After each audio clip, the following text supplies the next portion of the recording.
যেটা অন্য নবীর কোন উম্মতকে এই মর্যাদা, পাঁচটা মর্যাদা দেওয়া হয় নাই, শুধুমাত্র উম্মতে মুহাম্মাদীকে দান করা হয়েছে।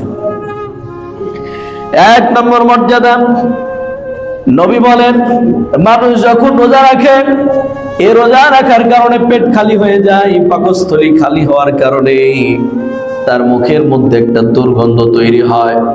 এই দুর্গন্ধটা আল্লাহ পাকের কাছে মেশক আম্বারের চাইতেও বেশি প্রিয়, বলি সুবহানাল্লাহ।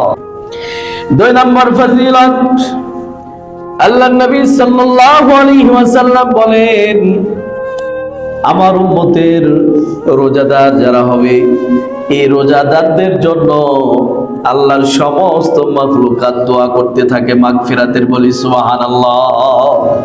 আল্লাহর নবী বলেন তিন নম্বর মর্যাদা হলো যেটা অন্য কোন নবীর উম্মতকে দান করা হয় নাই, সেটি হলো যখন কোন রোজাদার ব্যক্তি রমজানের প্রথম থেকে রোজা রাখা শুরু করে, আল্লাহ পাক রমজানের প্রত্যেকটা দিন ওই বান্দার জন্য জান্নাতকে নতুন আঙ্গিকে সুসজ্জিত করতে থাকে। এই চার নম্বরটা হলো রোজাদারদের সম্মান আছে আল্লাহ পাক। এই পৃথিবীতে যত দুষ্ট শয়তান আছে, আল্লাহ পাক সমস্ত শয়তানগুলোকে বন্দী করে রেখে দেন, বলি সুবহানাল্লাহ।